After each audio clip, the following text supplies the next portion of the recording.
இந்த துறைக்கும் எனக்கும் ஒரு 13 வருஷ தொடர்பு இருக்குது. இது எல்லாமே ஒரே ஒரு கல்லில் ஆரம்பிச்சதுங்க அப்படின்னு பழைய புராணத்தெல்லாம் தூசி தட்டி இங்கே ஒருத்தர் பேசியிருக்காரு. யார் அவர்? துணை முதல்வர் உதயநிதி ஸ்டாலின் அவர்கள் தான். என்னன்னா, சென்னையில் நடந்த பொதுப்பணித்துறை ஒப்பந்ததாரர்கள் விழாவில் கலந்துட்டு பேசியிருக்காரு.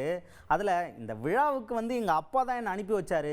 வந்ததுக்கு அப்புறம் தான் தெரியுது இந்த பொதுப்பணித்துறைக்கும் எனக்கும் ஒரு பெரிய சம்பந்தம் இருக்குது, ஒரு பெரிய தொடர்பு இருக்குது. அது என்னென்னா, ஒரே ஒரு கல் தான். என்னடா ஒரு கல்லுன்னு தானே பார்க்குறீங்க? ஆமாம், நான் நடித்த முதல் படம் ஒரு கல் ஒரு கண்ணாடி.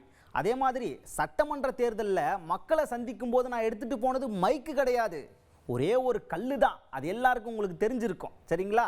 அப்போது இந்த கல்லுக்கும் இந்த துறைக்கும் சம்மந்தம் இருக்கிற மாதிரி எனக்கும் இந்த துறைக்கும் ஒரு 13 வருஷ தொடர்பு இருக்குது அப்படின்னு பழைய பஞ்சாங்கத்தெல்லாம் புரட்டி ஒரு கதையை சொல்லியிருக்காரு உதயநிதி ஸ்டாலின்.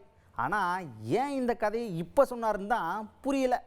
என்னதான் முதலமைச்சர் உத்தரவிட்டதால் நான் வந்திருந்தாலும் இந்த பொதுப்பணித்துறை நெடுஞ்சாலைத்துறைக்கும் எனக்கும் ஒரு தொடர்பு உண்டு.